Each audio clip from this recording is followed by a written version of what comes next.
El día de hoy vamos a ver los resultados de Inter Co, uno de los bancos digitales que ya revisamos acá. Y cuando lo revisamos por primera vez fue hacia febrero, cuando la acción estaba en $5.23, hoy en día está en $6.8. Ha tenido una valorización del 30%. Y vamos a ver si la acción sigue ofreciendo una oportunidad o si esta valorización del 30% ya nos entregó lo que la acción podía dar. Así que, pues, vamos a ello con los resultados del primer trimestre de 2025. Vamos a ir por la presentación que ellos realizaron. Em, Acá siempre están en los resultados João Vitor Menin, que es el CEO de Global, Alexander Richo, que es el CEO de Brasil, y Santiago Estel, que es el CFO. Entonces, en primer lugar, con una gráfica muy, muy bonita, que es el crecimiento de clientes y las utilidades netas. Y lo que vemos es que Inter Co continúa creciendo su número de clientes.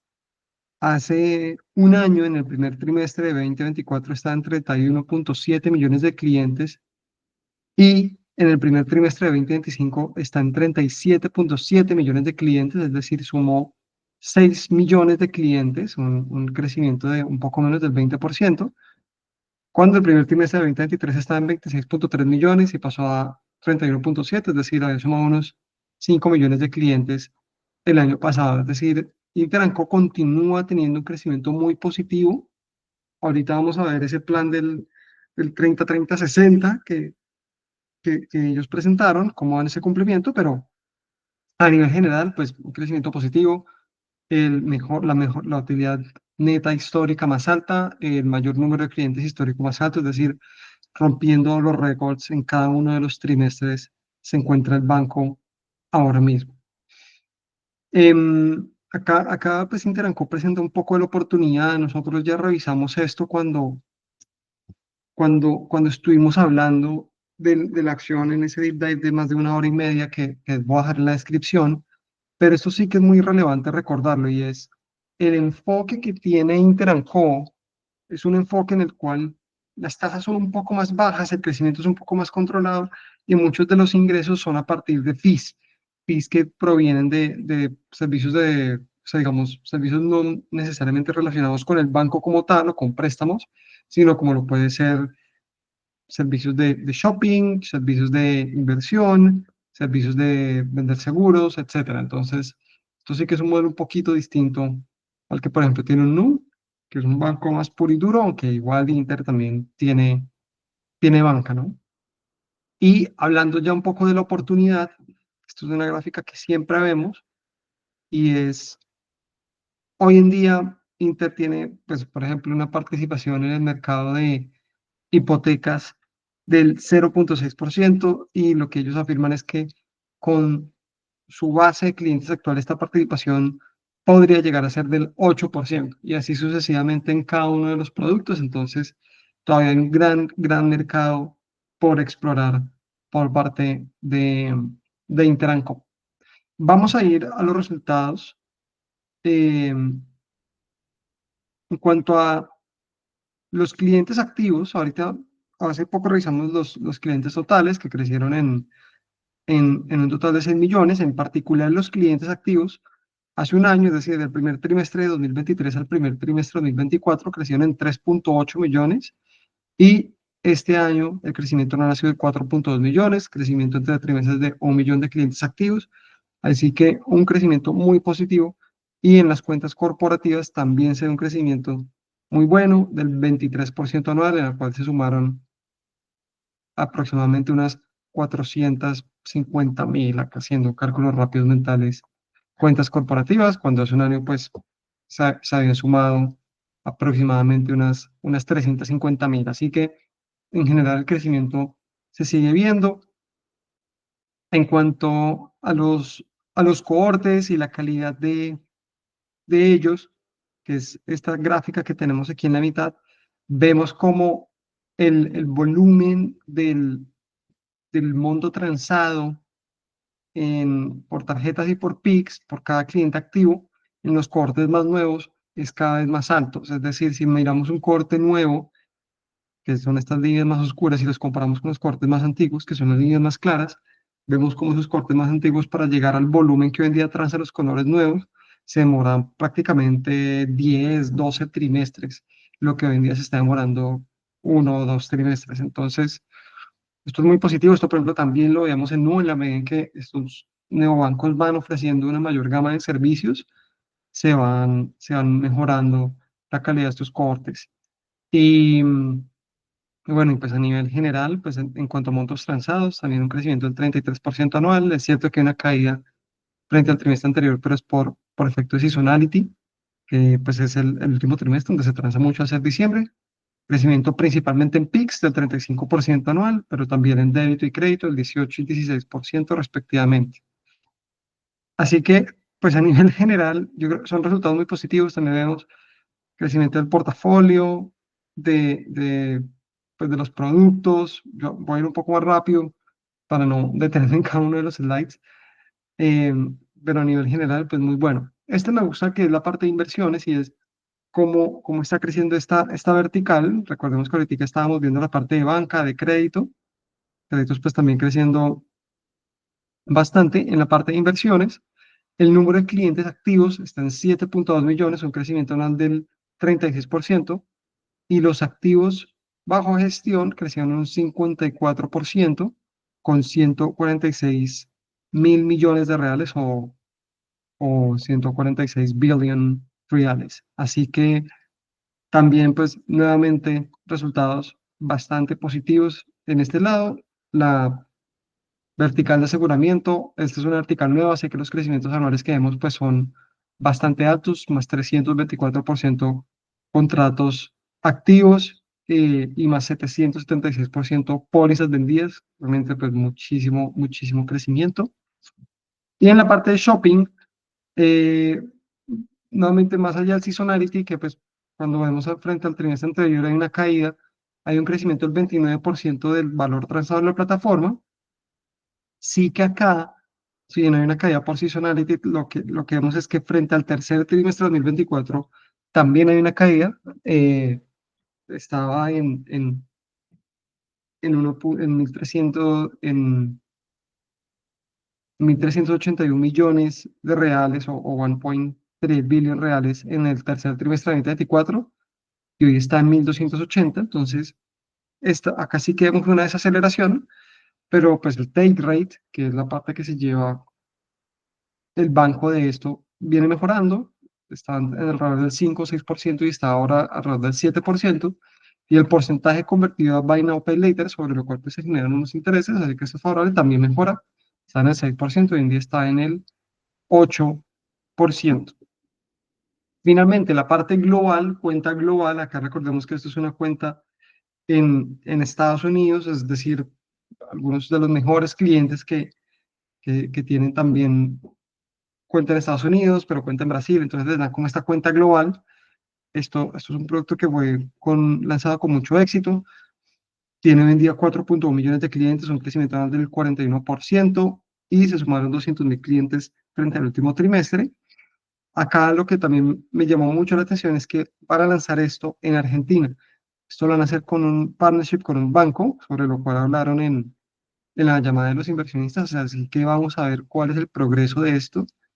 Y lo que a mí más me llama la atención de este lanzamiento en Argentina es cómo va a ser la escalabilidad de Interanco fuera de Brasil. Joao, cuando presentaron el CEO, cuando presentaron este producto, habló mucho de lo escalable que era este producto a nivel global, que es un producto mucho más light, en el sentido de que no necesariamente requiere la presencia de un banco como tal, con todo el entramado regulatorio en cada uno de los países. Pero pues tengo mucha curiosidad de cómo estará esto, especialmente fuera de Brasil. Así que pues muy, muy, muy interesante ver cómo va a ser el lanzamiento de Argentina con ese partnership con un banco, y cómo eventualmente esto puede ser escalado como un producto a nivel global. Eh, la vertical de lealtad también, nuevamente, mucho crecimiento, 87% anual de crecimiento, se llega a 12.4 millones de clientes. Y luego, cuando ya miramos la participación de mercado, cómo ha cambiado frente al año pasado, pues en general mejoras muy significativas en diferentes de los productos que maneja hoy en día Interanco. Transacciones en FX, para lo cual de hecho es bastante relevante esta cuenta global. Se pasa del 7,6% al 8,4% en la participación de mercado. Transacciones en PIX se pasa del 7,7% al 8,2%. Interanco, recordemos que es uno de los bancos con mayor participación en PIX. Y pues podría ir uno de los productos, en realidad en prácticamente todos los productos que nos están mostrando acá, Interaco tiene una mayor participación de mercado y esto por supuesto es consistente con lo que estamos viendo, que es mayor número de clientes, crecimiento en el portafolio de crédito, etcétera, etcétera, etcétera. Vamos ahora a ver el crecimiento del portafolio de crédito precisamente, que cierra en 42,6 billones reales o 42.600 millones de reales, un crecimiento del 33% año a año o 3% trimestre a trimestre. Destaca bastante pues el crecimiento de diferentes de los productos, todos estos productos en general están creciendo. De pronto me voy a enfocar un poco más en el que no crece, que es los préstamos a Small and Medium Business, que están más bien como quietos. Y algo que me llamó mucho la atención cuando revisé esto fue este crecimiento de US Mortgage. Y esto es préstamos residenciales, pero originados directamente en el mercado de Estados Unidos, que esto es una vertical que cuando miramos el cuarto trimestre de 2023 prácticamente no existía y en el primer trimestre de 2023 comienza a tener una participación del 1%, hoy en día ya tiene una participación del 3,1%, súper interesante cómo esto pues también va a seguir evolucionando nuevamente en la medida en que se vaya expandiendo esta cuenta global de Interanco. Eh, Vamos a hablar ahora de la calidad de este portafolio. Los non-performing loans de 15 a 90 días suben, esto pues, suele subir en el primer trimestre de 2025 porque es el resultado del último trimestre de 2024 que tiene un efecto de seasonality. Esto también lo vimos cuando revisamos NUM. En 2023 subió 20 puntos básicos, en 2024 subió 40 puntos básicos, ahora en 2025 está subiendo 40 puntos básicos y está al 3,8%. Pero sí que es cierto que cuando miramos en el tiempo y miramos hacia años pasados, el no performing loans está en muy buen, o sea, está prácticamente en su mejor porcentaje frente a periodos pasados. Es decir, en 2023, en este mismo trimestre, está en el 4,3%, en 2024, 4,4% y hoy está en el 3,8%. Y luego, pues a 90 días, como resultado de esto, por supuesto, estamos viendo la tasa más baja de 90 días, que es del 4,1%, pero ahora que venga la maduración de este último trimestre de 2024. Esta es una métrica que es lagging, porque es de más de 90 días, pues seguramente vamos a ver cómo crece un poco y de pronto sube hacia el segundo o tercer trimestre. Que es muy interesante porque al final esto viene creciendo. Nuevamente acá vemos esto por cohortes, una gráfica de cómo se ven el porcentaje de non-performing loans por cohortes, non-performing loans para más de 90 días, donde las líneas más gruesas son los cohortes más recientes y las más delgadas los más antiguos, y lo que vemos es que si bien los cohortes más antiguos tenían un poco mayor este non-performing loans, ya las líneas más gruesas se comportan de manera idéntica y tienen un comportamiento más bajo. Entonces acá también la generación de crédito está siendo de mayor calidad. Eh, Costo, all-in cost of risk, que esto pues tiene que ver con el margen neto de net interest margin neto de esto, pues vemos que está relativamente controlado. Esto tiene sentido también con el non-performing loans que estamos viendo, 4,6%, muy bien. Y eh, ahora vemos el fondeo. Acá, esto pues es la otra pata del portafolio, que es cómo hoy en día se fondea el banco, es decir, cuáles son los depósitos o las deudas del banco. El portafolio pues son los activos del banco. Y en este caso también vemos un crecimiento del 9% de año a año, una caída frente al trimestre de 2020, al último trimestre de 2024, pero esto nuevamente explicado principalmente también por seasonality, suele suceder, pero pues lo que vemos es que en general esto viene subiendo bastante entre time deposits, que son como esos depósitos a término que tienen una tasa de interés un poco más atractiva que una cuenta de ahorros, depósitos transaccionales, etcétera, pues crecimiento bueno a nivel general del fondeo del banco y en los depósitos por cliente activo, pues crecimiento 9% anual, así que en general, pues muy bueno. El costo del fondeo, una de las cosas que nos dice Intranco es que ellos tienen uno de los costos de fondeo más bajos de la industria.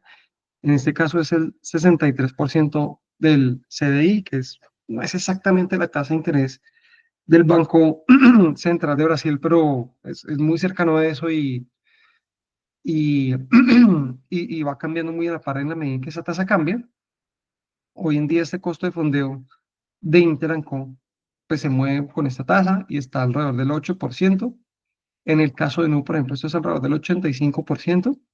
Entonces, este costo de fondeo es un poco más barato, un poco menor, y pues llama bastante la atención que, a pesar de eso, pues siguen teniendo un crecimiento relativamente bueno de su fondeo, es decir, no se están quedando en ese sentido.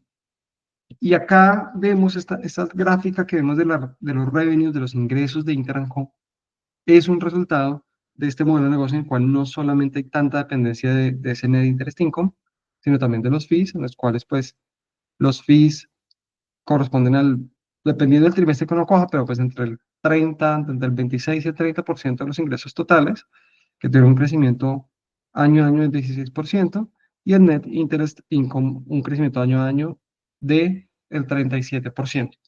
Los fees bajan en este primer trimestre de 2025, nuevamente un efecto seasonality. Vemos también cómo el año pasado eran el 32% de los ingresos y cayeron al 29%, este año eran el 32% de los ingresos y cayeron al 26%. Cuando miramos los ingresos como tal, hay un crecimiento del 38% anual.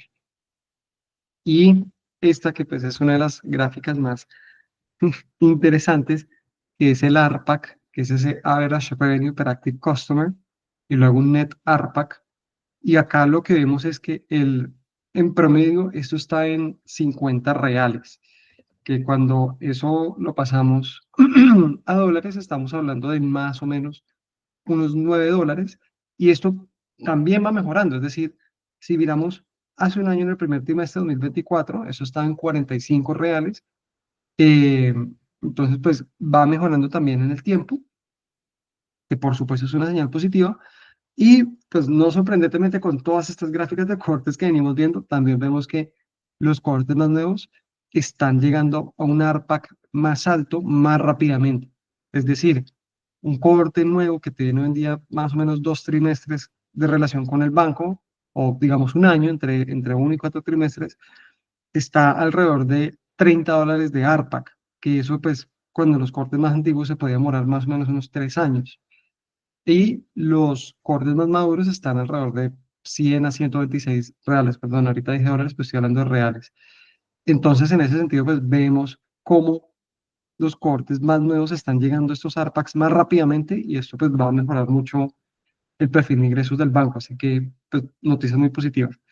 Y luego en cuanto al cost to serve, que pues es lo que esta sabemos que es la gran ventaja de los bancos digitales, también vemos una mejora, está en 13.1 reales, que es más o menos $2.5, $2.4. Todavía no está a ese nivel de un Nubank, que está, por ejemplo, por debajo de $1, ese cost to serve, acá falta, pero también vemos que esto va cayendo. Una subida, acá hay una subida puntual del segundo trimestre de 2024 que estaba en 12.3 reales, al tercer trimestre de 2024 a 13.8 reales, que esto fue por la consolidación de Interpac. Ahora vemos esto cómo afectó, eso también en el plan de 60-30-30, pero pues a nivel general justo en el primer trimestre de 2025 algunas optimizaciones de costos y ya vemos cómo esa tendencia decreciente que veíamos desde 2023, en donde empezó en 15 reales, 14 reales, se continuó consolidando y estamos ahora en 13 reales en el cost to serve del banco, que es en general un buen costo. Net interest margin, si miramos el risk adjusted, que es en donde vemos cómo también esa calidad del fondeo se ve reflejada, pues es bastante positivo y vemos como en el Net Interest Margin 1.0, que comenzamos en 3.5, 3.9, 3.7% de inicios de 2023, hoy en día está alrededor de 4.6, 4.8%, es decir, una expansión de prácticamente un punto porcentual Esto, pues, por supuesto, un resultado muy positivo, es decir, si en el net interest margin en general, el 1.0 antes de risk adjusted estaba en el 6.8%, 7.4%, 7.1%, pero está en el 7.6, 7.7% hoy en día, es decir, es una expansión de 50 puntos básicos. El risk adjusted se expande alrededor de un punto en total, y esto es gracias a que la originación está siendo de una mayor calidad con menor riesgo.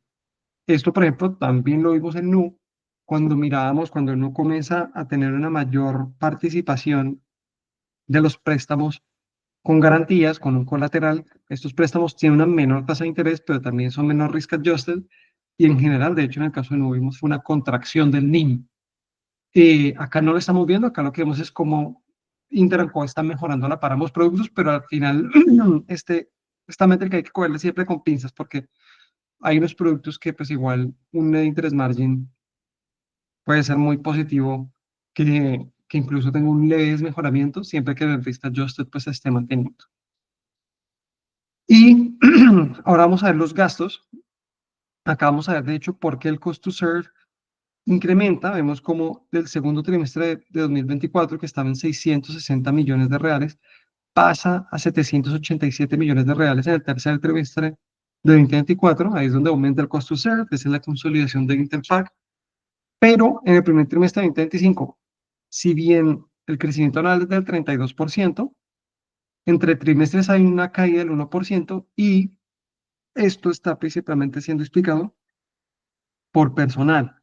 En el caso de personal, hay un crecimiento anual del 23%, es decir, sigue siendo, pues, digamos, se sigue viendo el efecto de la consolidación de Interpack, pero ya hay una caída del 17% trimestre a trimestre en este primer trimestre de 2025, que está pues, siendo explicado por unas optimizaciones que ya se hicieron de Interampack, y en realidad los mayores costos vienen de Data Processing and Others, que crecen 42% anual y 11% trimestre a trimestre, publicidad y marketing, que crecen 74% anual y una caída del 16% trimestre a trimestre. Así que ya vemos que en este primer trimestre de 2025, Interanco comienza a controlar un poco más estos costos de personal, que desde Interapac tal vez estaban más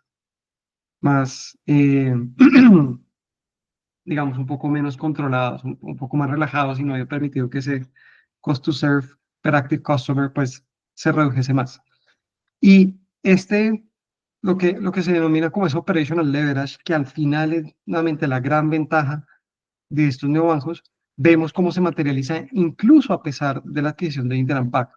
Cuando nos paramos en el primer trimestre de 2023 e indexamos el crecimiento de los ingresos y los gastos, los ingresos han crecido los ingresos netos han crecido un 78%, y es G&A, los gastos administrativos y de ventas han crecido un 39%, es decir, crecen una tasa muchísimo menor, y eso lo que lleva es que el ratio de eficiencia, que pues está en un 62% en el primer trimestre de 2023, hoy en día se encuentra en un 48.8%. El ratio de eficiencia de Nu hoy en día está por debajo del 30%. El objetivo que tiene Interanco es que este ratio de eficiencia para 2027 esté en el 30%, y de esa manera pues que mejore también el ROE. Entonces, yo creo que esto va por buen camino. Vemos como en el segundo trimestre de 2024 había mejorado al 47, 48%, llega la adquisición de Interpack, sube el 50%, pero luego vienen estas mejoras y esas optimizaciones que vimos en el primer trimestre de 2025, y luego vemos nuevamente cómo cae al 48.8%. Es decir, esta adquisición de Interapac, digamos que pausó por un año la mejora del ratio de eficiencia, pero por supuesto también fortaleció pues, las capacidades operacionales de Interanco. Y el resultado de esto pues, es que tanto la utilidad neta como el ROE mejora. Entonces, utilidad neta, nuevamente histórica, la utilidad neta a nivel trimestral más alta en la historia del banco, 287 millones de reales, y también el ROE más alto en la historia del banco, con un 12.9% de ROE.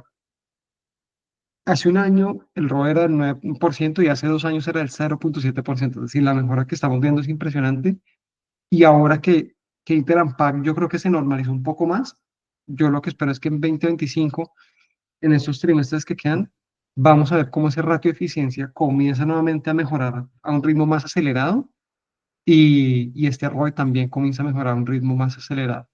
Así que yo espero que esto siga mejorando y que, pues como ellos lo vienen diciendo, que cada trimestre nuevo sea un nuevo trimestre en el cual se están rompiendo los récords y se están poniendo métricas a nivel histórico. Vamos al plan 60-30-30, que al final es lo que nos está marcando la pauta de cómo se va a ver esta compañía. En el tercer trimestre de 2022, que es cuando se anuncia el plan, habían 23 millones de clientes. Hay una meta de llegar a 60 millones de clientes y hoy en día están 38 millones de clientes en el cuarto trimestre de 2024. Es decir, hay 3 años para sumar 22 millones de clientes.